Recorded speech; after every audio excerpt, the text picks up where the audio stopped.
Hi there, and welcome back to another edition of ScaleUp Radio, the podcast inspired by the Entrepreneurial ScaleUp System and designed to make navigating our scale-up journeys that little bit easier by learning from others' experiences. I'm Kevin Brent, and this week on the show, we bring you one of our themed episodes where we look at a particular aspect of scaling up, this time critical paths. In the dynamic landscape of small and medium-sized businesses, achieving our long-term goals and thriving in a competitive marketplace requires both a strategic and focused approach. And in this episode, we delve into the significance and the importance of developing what are called annual critical paths within our planning process. And these critical paths serve as the key priorities that propel our businesses towards our 3-year goals and support our 90-day rhythm. And these paths, being the vital few priorities, play a central role in aligning the business strategy with the day-to-day execution and making sure the whole team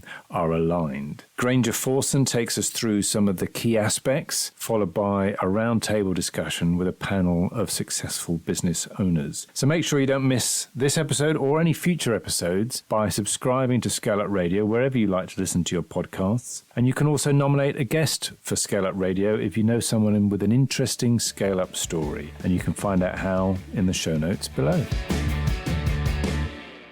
So this month, we're going to delve into the significance and importance of developing critical paths within a smart web planning process.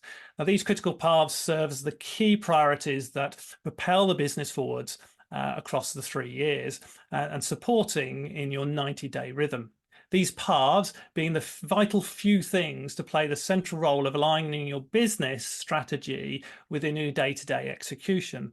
Moreover, we're emphasizing the significance of smart objectives and how to these crucial paths seamlessly integrate into a smart 90 planning system.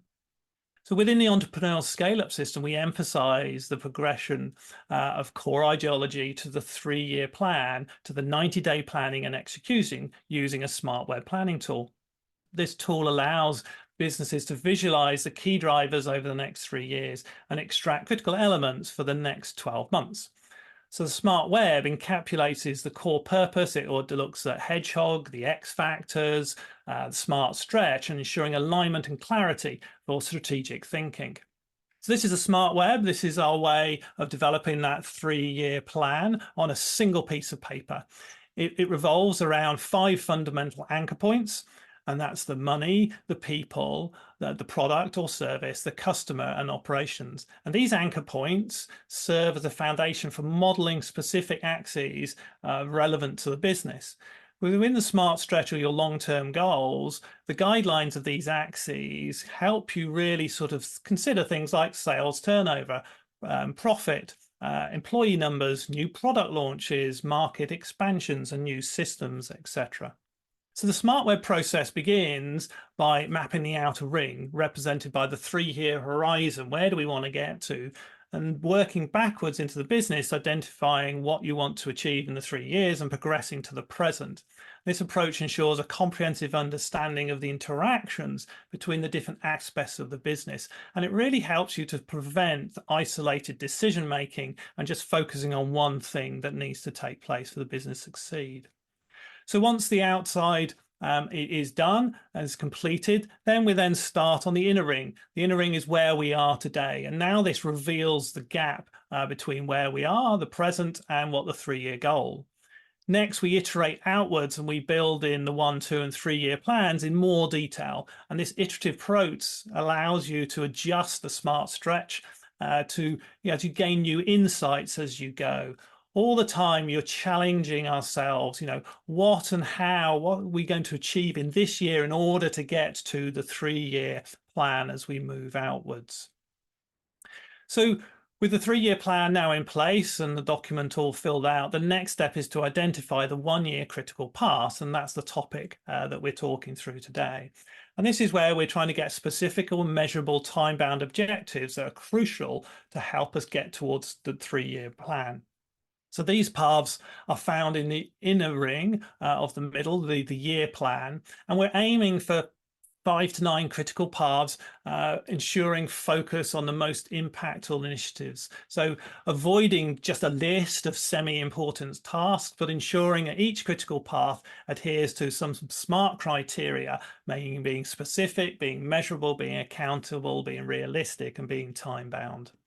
So the critical paths must be actionable and directly contribute to the overall strategy. So examples including maybe, increasing sales turnover by existing customers, maybe achieving new turnover from new product strategies, launching new products, winning contracts, cost reduction, customer acquisition, lead generation, sales conversions, or maybe strategic hiring process. In each case, you want to really think about them being specific and measurable, ideally identifying the gap between where you are now and where you want to be, i.e. create a phrase like the business needs to achieve X, i.e. the future, from Y, where you currently are, to the when, typically by the end of the year, because we're talking about critical paths at the beginning of the year.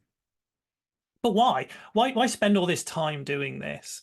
Well, as a business owner and as entrepreneurs, we have this habit of coming up with ideas and jumping on them instantly. That's the type of person we are. And we've probably spent time thinking these through. Hopefully it just wasn't overnight. But what we don't realize is we can create a huge bow wave of issues through our business just by making, without thinking about what the impact of that strategy or that simple change to us would actually take place.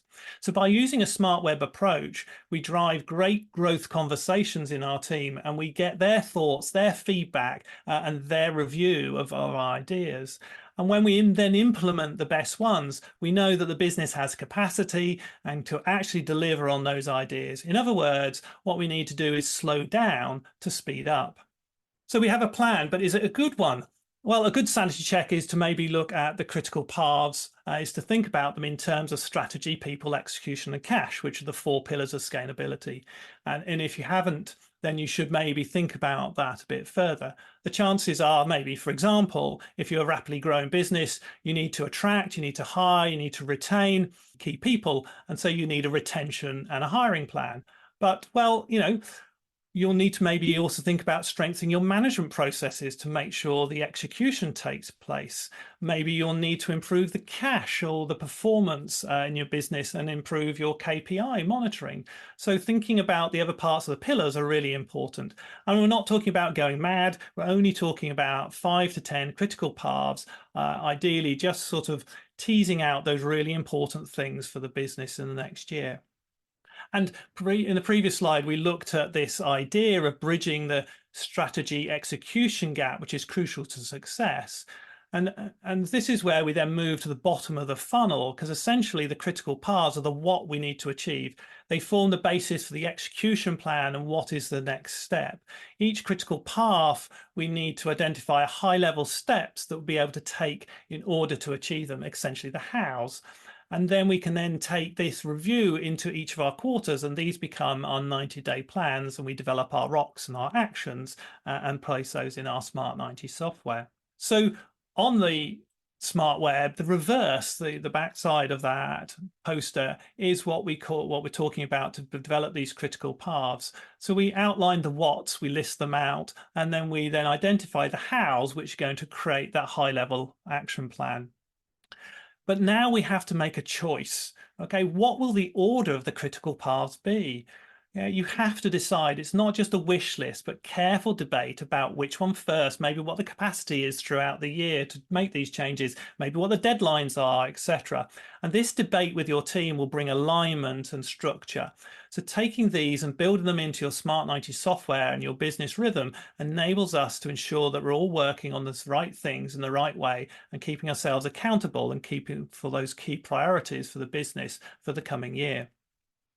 So in the journey of moving towards entrepreneurial success, the annual critical paths in a smart web planning process serves as the guiding light. By choosing specific, measurable, objective alignment with the 3-year plan, the business can streamline your efforts, you can focus on a few vital priorities, and you can pave the way for sustainable growth. The key is enabling these focused growth conversations across the team to bring forth ideas and then get alignment. So embracing a smart web tool and the critical path idea, building them into your Smart 90 software and building that business rhythm empowers the business to turn strategic visions into tangible, achievable milestones, ensuring a clear path towards long-term success, effectively as we talk about bridging that strategy and execution gap. It's time to slow down to speed up. Matt, do you want to kick us off with any of your takeaways around critical paths? Actually, I've been a good student this time. I've actually got it with me. Perfect. I have read it as well. But it's more so it comes down to the element of failing to plan. You plan to fail, doesn't it? Really, I think from that perspective. And if we don't know where we're going, then how are we supposed to get there? So I think, and I also think to drive some. I think we've had a session around KPIs as well, and the importance of KPIs, and I think the critical paths link quite nicely in with KPIs to know that we're hitting where we need to be going. But the obviously 3-year plans, then 1-year critical paths, and planning where we need to go. But the importance behind it, from our perspective, is to know that we're growing rather than shrinking, that we've got the profits and the revenue that we need to keep on growing, and that we don't need to change something else that's going to stop us from hitting our critical paths. That's sort of my takeaway from my brief takeaway, what I got from it, really. Okay. All right. Good. Who'd like to add to that? Hugh, or what would you like to add to? Yeah, exactly. Yeah, exactly that. But it's also understanding of sort of those roles and responsibilities and how they feed into that. So kind of if that's what you need to do and how you're going to get there, then what's involved and who's going to do what and who plays what part in it. Yeah. I mean, for us, we've always got our critical paths. Some of them stay the same year on year, and then you've got other ones that might be slightly different and change as the business evolves or certain requirements change. Okay. All right. Suzanne and Rob, what are your thoughts? I think it's a case of putting the responsibilities in place and putting timelines on them in terms of the critical paths, and identifying what needs to be achieved, like someone looking over your shoulder. But it's also cutting out noise in terms of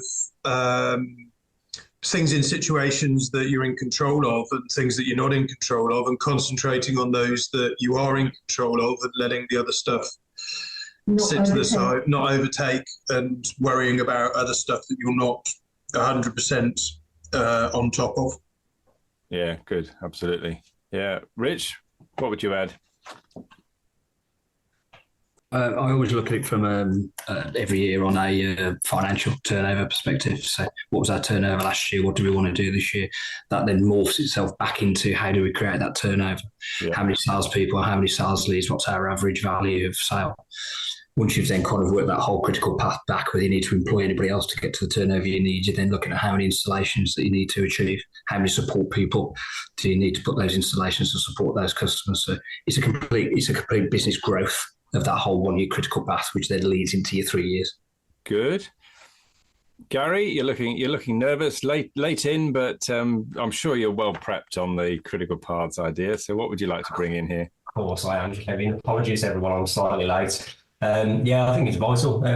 Business any size, really, it's vital. I think even if you're content with the size of your business, you need to put really some annual critical paths in to grow, because staff are going to want more money, the government are going to be squeezing us left, right and centre, suppliers are going to be putting their price up. So even if you're a relatively small business and you're quite content, you do have to put an annual plan in. I'm probably similar to Rich, that has a very performance-based in terms of turnover. I think for us, probably it's only been the last couple of years, to be fair, that the pennies dropped and we kind of get it. I think it does take a lot of time to try and understand. Obviously then maybe as you get a little bigger, you can sort of work out your budgets and how that fits in with your kind of annual critical path, and then how it kind of feeds back into the quarters. So yeah, it's really important. And as I say, probably only something that we've really got our heads around the last couple of years, really, I think. Because I mean, really, you know, it's not a complex, you know, it's not rocket science or anything particularly complex or clever that we're talking about here, really, is it? It's just identifying a few key things that are really important for us for this year. But just the process of sitting down, thinking about it, and capturing them, then really helps us to, as Rob was saying as well, it helps us to keep accountable to what we should be doing. Helps us not get distracted by the noise. Good, Claire. What about you? I think Gary just made a really good point that I think we're 9 years in. And I don't think I'm still getting it. Right. And I think I'm still not doing it. So I set my 1 year critical path, and then it'll be changed, or I'll get distracted by a shiny thing and want to do something different that I didn't include. Or I seem to be, I'm okay with my 90 days. I seem to be okay with that. I could even do probably 6 months. But when I get to a year, I really struggle with that because I don't seem to be either achieving them or setting them correctly, maybe, or anything like that. So I'll have to say this is not my area, my strength. Anything past 1 year, actually, 3 years, 10 years, can't do for some reason. Okay, well we can talk further about that. Jeremy.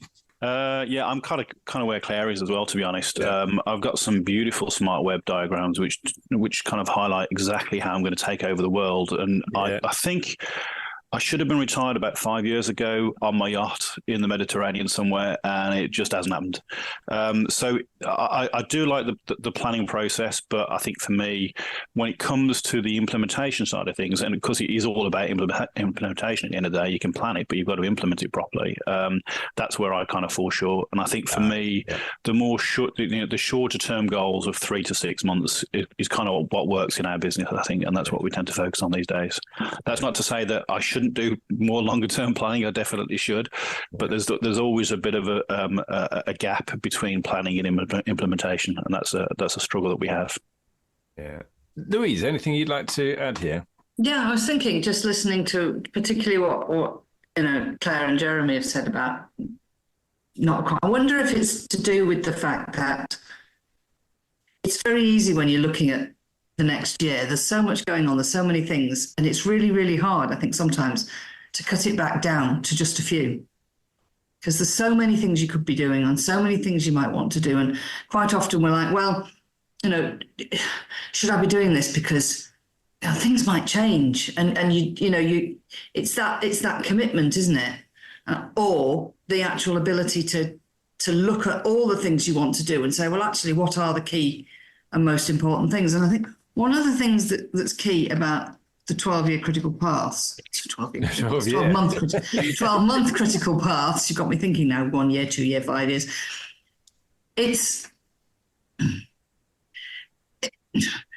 For me, it's just about having a real focus for the business. So what is the drive, the focus, the push that we want to achieve by the end of that 12 months? And in some respects, I think that's perhaps where we get a bit confused, because it's the key push, the key focus, the key drive. It almost doesn't want to be too specific, because the method of getting there might change as you go through the year. But if you've got the key driver, the key focus, the key point that you want to achieve, in some respects, and Kevin's going to kill me on this, but in some respects, it doesn't matter how you get there.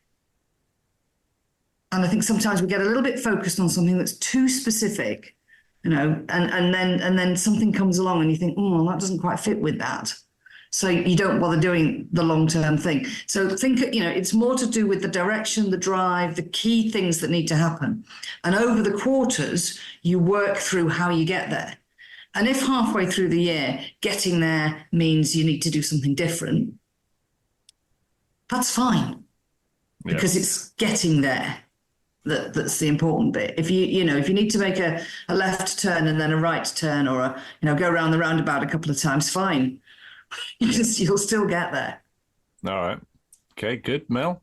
So I think what Louise is talking about there is agility and the need to be agile and the importance of being agile throughout that year. And it was interesting that both Jeremy and Claire said that, because I'd actually written down as what I was going to say was we always need to be keeping one eye on the 3 year, 5 year plan, whatever your 7 years, whatever it might be, one eye on that and be working back from that.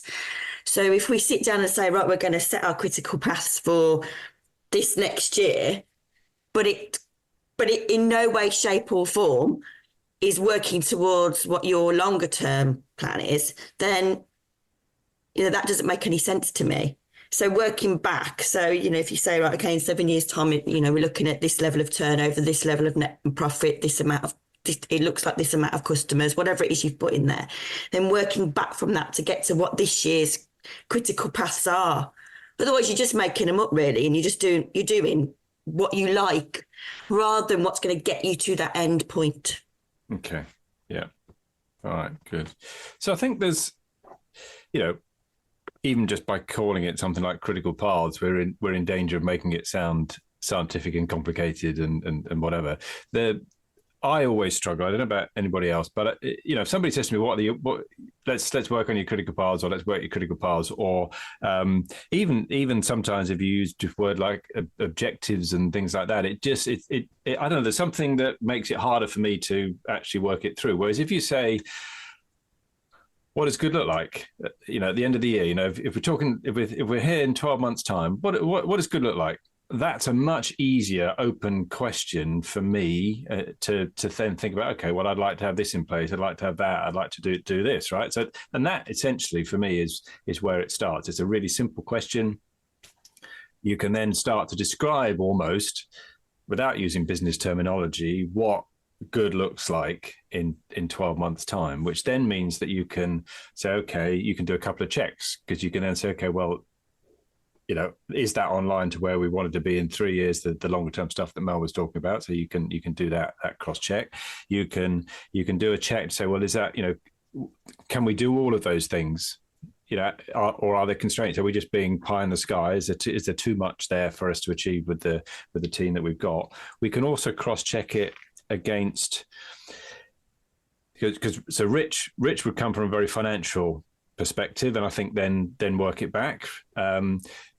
So one of the things that Rich will always make sure he's doing as well, I'm sure, is go, well, okay, well, that's the cash bit, but strategically, so the 4 pillars of scaling up: the strategy, people, execution, and cash. So what do we need to do to think about each of those areas? And people's obviously a good one, so and often missed. So in terms of people, what does good look like at the end of the next 12 months? So this helps us to settle back on some of those specific areas. And then you might also do that cross-check with burden for value. So if you're trying to build the business, which I think most of us are, to build value in the business to give us options at some point in the future, then you might want to just do a cross-check and just say, okay, well, what else might we need to consider that is actually building the value of the business within what we're creating as an asset as well. So any of those other 8 pillars of driving for value. So that's the sort of thinking that we're doing here. And then it does as all those good things that everybody said, which is it gives us that real set of things to aim for. But a couple of people have mentioned it. Essentially, that it's a wish list, isn't it? Right? It's not actually telling us how we're going to do it. It's a list of what we'd like to happen over the year. The next step to make it a reality is that we do need to break that down, and that's where you see in the booklet, and we now have it on the reverse of the smart webs, is where we simply list out those main critical paths down the left-hand side, and then along the right we jot down a few high-level things that we must, the how we're going to do it. So the steps, the key things that might need to happen, not a full project plan, but just some of those key elements that we think, okay, so if we need to have a team of 6 people, or we need to achieve that level of sales, what are some of the key points that need to get done along the way? And that then helps us to frame, and I think it was Matt that said it, bring it back into our quarterly priorities, because that gives us, every time we then sit down every 3 months, and Jeremy, you're saying you prefer to work in a 3-monthly maybe cycle, which is great. If we've got those annual critical paths there with a few of those high level things mapped out, of course, then in our quarterly planning, we can say, okay, well, which ones of these are we going to bring into this quarter? Again, clearly we can't do a whole year's worth in one quarter, but which bits of it could we do? Bearing in mind that all of these other things, as Mel's saying, from an agile point of view, all these other things have happened in the last 3 months already that we didn't think about when we set our annual plan anyway, or that we couldn't have thought about because they come from left field. So how do we bring all that together? Does that make sense? All right. From my perspective, the other thing that it's really simple, but it is really powerful, and it also, in a way, helps to avoid that drudgery of, you just drift from one year to the next. It just gives you a little bit of a reset, a little bit of something to aim for, and something kind of a new push, which I think Louise was mentioning, given that extra push again to start the new year off well. And whether you do it calendar years or your financial years, or both, really, in a way you could, but it is up to you. Naturally, for me, I tend to think about things a bit more over a bit of a break at Christmas, and it just seems to work for me to do it January to December sort of thing, rather than our financial year is actually April. So it helps me to do it that way, but that's a personal choice.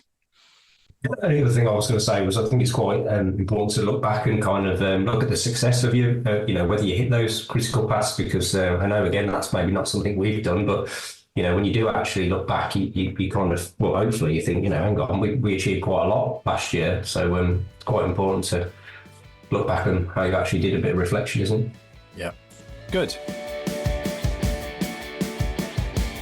I hope you enjoyed that discussion, and if you're building and scaling your own business, you might well be interested in our book, The Entrepreneurial ScaleUp System. And it's exactly what it says on the tin. It's a practical handbook around scaling a business in a structured way. And you can order a copy on all your favorite online retailers, including an audio version, or you can find it and other supporting resources on our website, www.esusgroup.co.uk. That's esusgroup.co.uk, which is esusgroup.co.uk.